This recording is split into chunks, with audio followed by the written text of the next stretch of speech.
This is Arizona State running back Cam Skattebo. Any talk of him being a fullback is completely disrespectful. This guy had 99th percentile fantasy points per game among all drafted running backs since 2005. He carried Arizona State, that is not an exaggeration, to the college football playoff. And to me, he's not just this hammer. Like, he's got 91st percentile BMI. He's a big, thick dude, but he's an excellent pass catcher, running real ass routes as well. So if his athleticism is good enough, which I believe it is, I think he can be an absolute workhorse in all phases. Yeah, there's a whole bunch to hit on in this profile. We will get to the athletic characteristics that he brings to the table, but also where I think people's perception of him might be a bit misguided. I do want to point out one run that kind of encapsulates who he is. It's one of the best 1-yard runs you will ever see in your life against Cincinnati.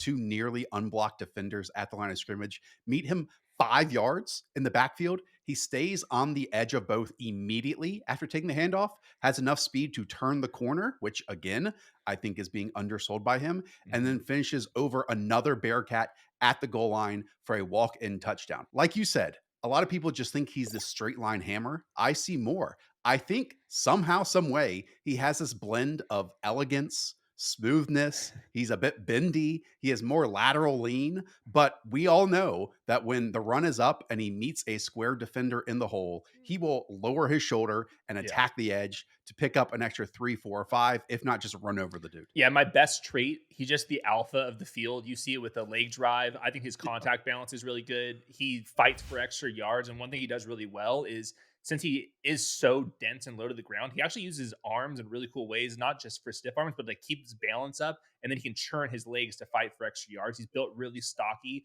but I'm with you. I thought that his lateral ability is being undersold a little bit. And to me, the biggest thing that's being undersold to him, his short area burst, I think is actually good. And we see that in the vertical jump, 39.5 inches, that puts him in the 89th percentile. I thought, just if you're running a race to the first down marker to the goal line, I think he totally holds up and can win that race. Is he going to rip off 60-yard touchdowns? I'm less optimistic about that, but most running backs don't do that. I think that the name of running back is, can you make the first guy miss or run through the fill defender? I think he does that. And I think a lot of the times he actually can run a little bit to the outside as well. So I was really fascinated by him. I don't think I would call him smooth. I would just call him the alpha. And that's a lot of what running back is. So let's put that athletic profile in perspective. He is 5'9.5" and 219 pounds. He just turned 23 years old. He ran a 4.65 40 hand timed at his pro day with a 1.58 10-yard split. You know, so many people out there just care about that straight line speed and especially the long speed. And we'll touch on that in a moment. But I think that's also overlooking the athlete that he is, because as you said, he has amazing jumps, 89th percentile vert, 72nd percentile broad jump. He did start his college career at Sacramento State. I believe it was the only Division I offer that he received, then transferred to Arizona State over the last 2 years. So let's put that 4.65 in perspective, because it's a major talking point. And again, James Conner ran a 4.65. Granted, that was at 233 pounds. Ramondre Stevenson ran a 4.64 at 231 pounds. And the comparison I kept coming back to was actually Dave Montgomery at 4.63 and 222 pounds, almost an identical size. You talked about the long speed. It shows up in some ways, but not in all the others. Like, for example, he posted 45 runs this year of 10 plus yards, which is really freaking good.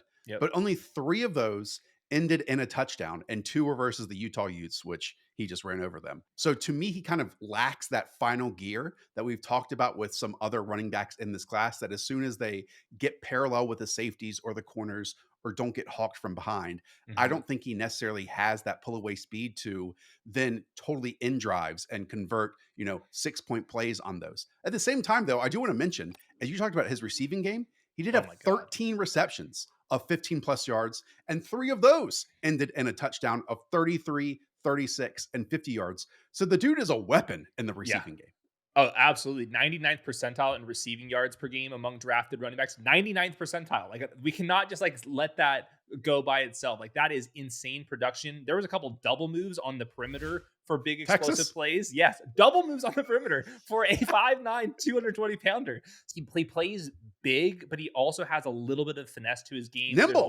lot of swing routes, lots of screens, but you do see some Texas routes. You talk about the double moves from the perimeter. I thought he had like legit ball tracking, which is like something I rarely write in my running back reports. So I think that's the fascination, is like, unlike some of the guys that we mentioned already with some comps, is like there's a chance that he catches 60, 70 passes in a season, Right. depending on the landing spot. So the production in both the run games with the touchdowns, the success rate, but also the receiving aspect makes him like a complete outlier level prospect. Now, I'm not expecting as many 30, 40, 50-yard plays in the NFL as he had at Arizona State. Like how I put it, if you give him a clean lane, he definitely has enough juice to get you 12 yards.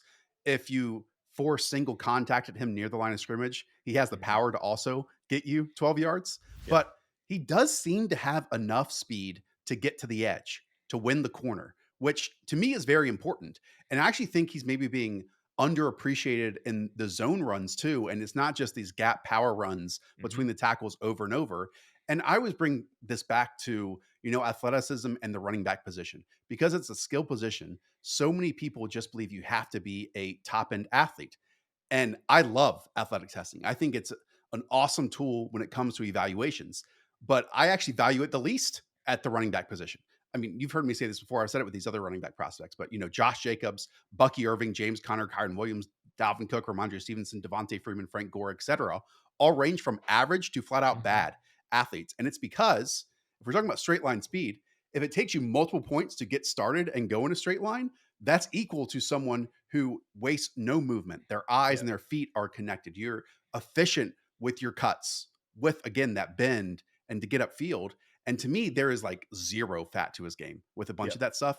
It makes him just as fast as a smaller player who might be more undersized, but also faster. Yeah, and most of the time you're trying to win the race to 10 yards. You're very rarely winning the race to 40 yards with all that stuff. And I think the other big thing is he's a finisher, and there's something to that at this position where like you're getting everybody fired up on the sideline consistently. Like that's got to mean something at this position. I think that he's like reached that level where like, I mean, just finishing plays like really Yes. very few players are at this position.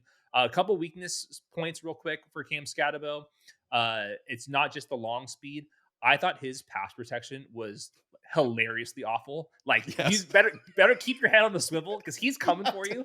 Zero technique. He actually misses a lot of blocks. I'm not sure if his awareness Yes. is all there, but he's trying to find somebody. He might take out his own left tackle's kneecap and stuff. So that was a really big like bull in a china shop is kind of how I would describe it. So that has me a little bit worried for somebody that's as productive as a receiver. He's got to figure that out. He is 23 years old.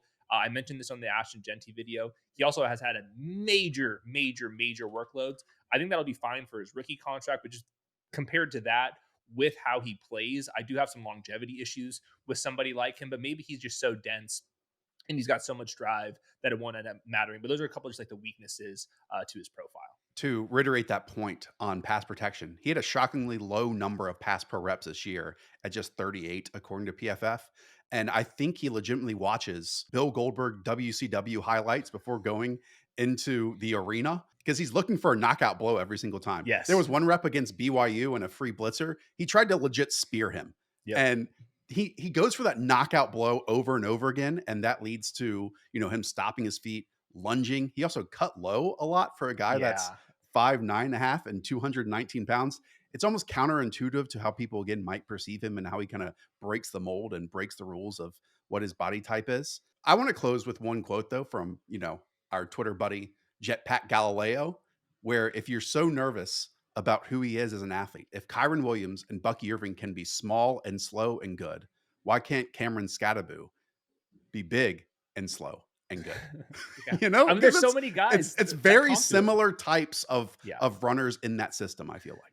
Yeah, a couple comps that are in my notes: James Conner, Mark Ingram, Zach Moss. Like you mentioned, a couple of other great ones. Like these guys aren't super fast, but these guys can handle a huge workload as long as their body can maintain. And yeah, the production is it's truly off the charts. Like a lot of the charts that we're putting on the screen here, it's like up and to the right by himself, force missed tackles, it's yards after contact, but it's also just like the receiving yards, the amount of workload he's getting. And like that Arizona State team before the season was not supposed to go to the college football playoff, like not even close. The reason why they did is solely because of him. He almost beat the Texas team, which has a bunch of guys that are going to go in the first round. It is just Arizona State.